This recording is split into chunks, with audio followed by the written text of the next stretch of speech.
friends, today we're going to be reading Aaron Slater, Illustrator, written by Andrea Beatty and illustrated by David Roberts.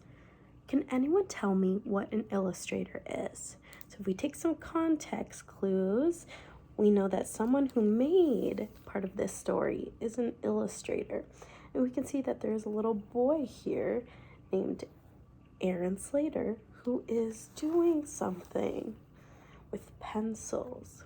So what can we guess an illustrator might be? Right, an illustrator is someone who creates the pictures or paintings or drawings that are in the story and represent the story. All right, friends, before we begin the story, I want you to think about what the story might be about. I think that this is going to tell us about how Aaron Slater became an illustrator. So maybe during the story you can be thinking about what difficulties he had to become an illustrator, what did he have to do, what made him decide that being an illustrator is something that he wanted to do or be. All right. Aaron Slater, illustrator. We can see here all of his beautiful flowers. This makes me think that flowers are really important to him, which we can maybe decide too from the fact that he is holding them, and that is the main part of our cover.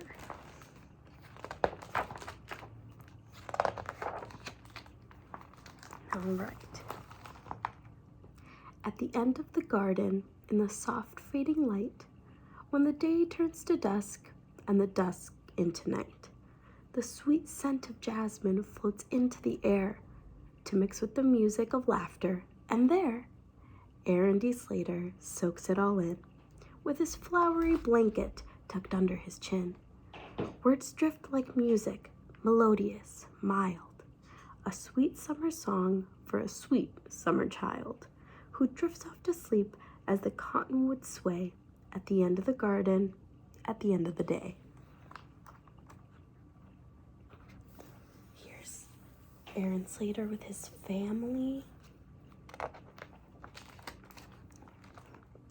It's summer, then summer, and summer once more, and soon Aaron D. is a youngster of 4. The jasmine climbs higher, the roses have grown, and Aaron himself has a spot of his own. For seedlings and saplings beside the slate walk, which he illustrates daily with a bucket of chalk. There's the word illustrates, and we're seeing how he grows and how illustrating and drawing is becoming very important to him. But what he loves most, what makes Aaron's heart sing, is to listen to books in the old garden swing. To write stories, he thinks, is the greatest of things. But first, he must read. It's the best place to start, and young Aaron wants to with all of his heart. But the words are just squiggles, and try though he might, even with help, Aaron can't get it right. Why can't I do it? Why is it so hard? He goes back to drawing on slate in his yard. Oh, friends, I think I see something that is making it hard for him to do some reading, which maybe is a reason that he decides to go into illustration. It's school time at last in his sunflower socks and poppy red jacket and with matching lunchbox. He marches to class with a teacher's bouquet, ready to read by the end of the day. Very ambitious. But he doesn't that day, or that month, or that year. And though he makes progress, it's painfully clear he'll never quite get it like all of his friends. Since he'll never stand out, he decides to blend in. Oh no, Aaron is looking really disappointed.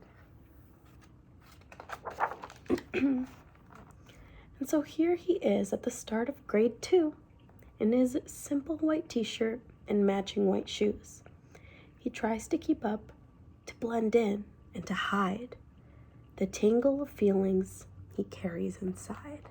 Friends, how is Aaron feeling right now?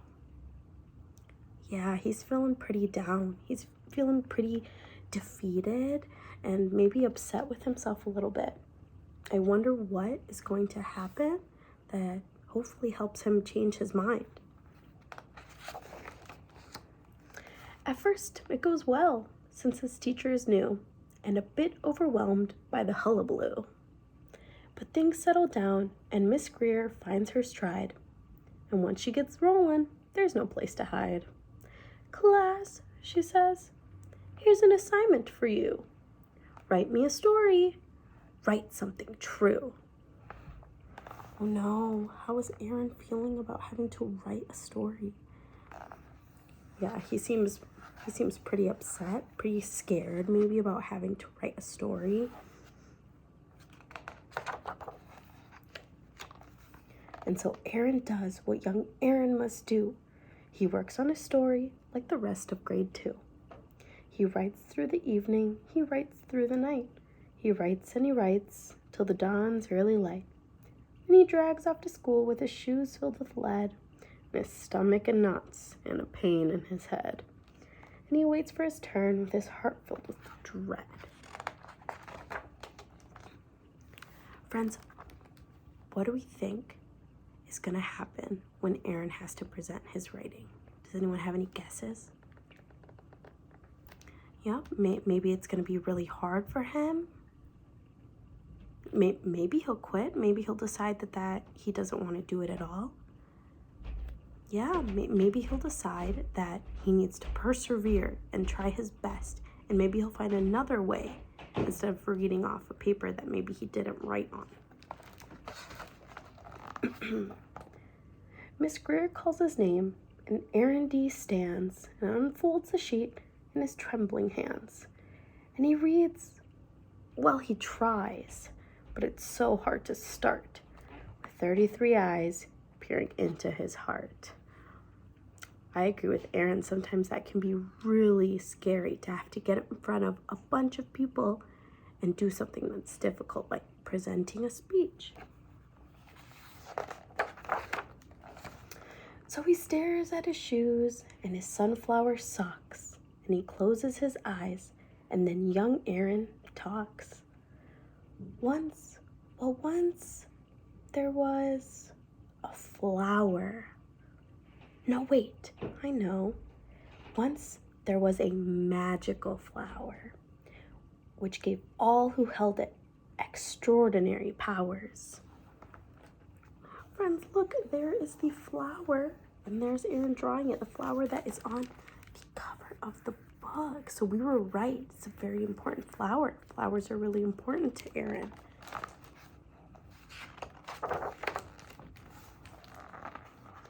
And so begins the most perfect of tales of an imperfect hero whose courage fails. When the day turns to dusk and the dusk into night, and the moon rises high and the dragons take flight. And who learns after all in the wee morning hours? Strength comes from the heart and not magical flowers. That beauty and kindness and loving and art lend courage to all with a welcoming heart. Look at Aaron go, and look at all of his classmates and his teacher, and they're all writing on pencils. So for Aaron, art and creating art is a way to express himself and connect with his peers. And when the quest ends and the sweet flower dies, the students all gasp and Miss Lila Greer cries. The silence that follows rattles his heart. He tries to say something, but where could he start? He turns in a paper with no words at all, then blinks back a tear and escapes to the hall, where Miss Lila finds him by the slate-colored wall. There he is.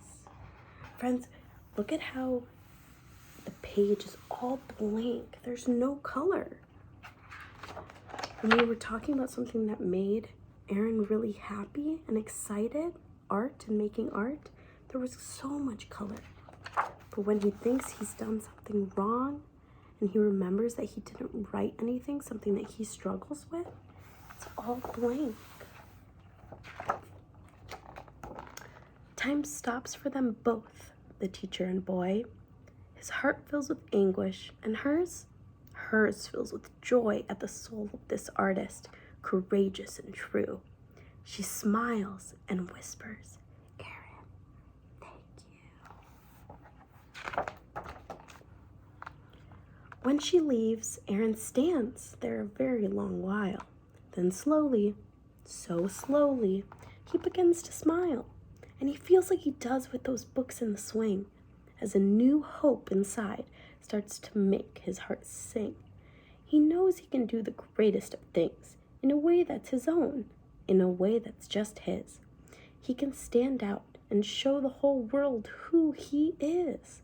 Like the mightiest flames that banish the dark, hope grows in the soul from the tiniest spark. His art makes the difference, his art leads the way, and helps him discover what he wants to say.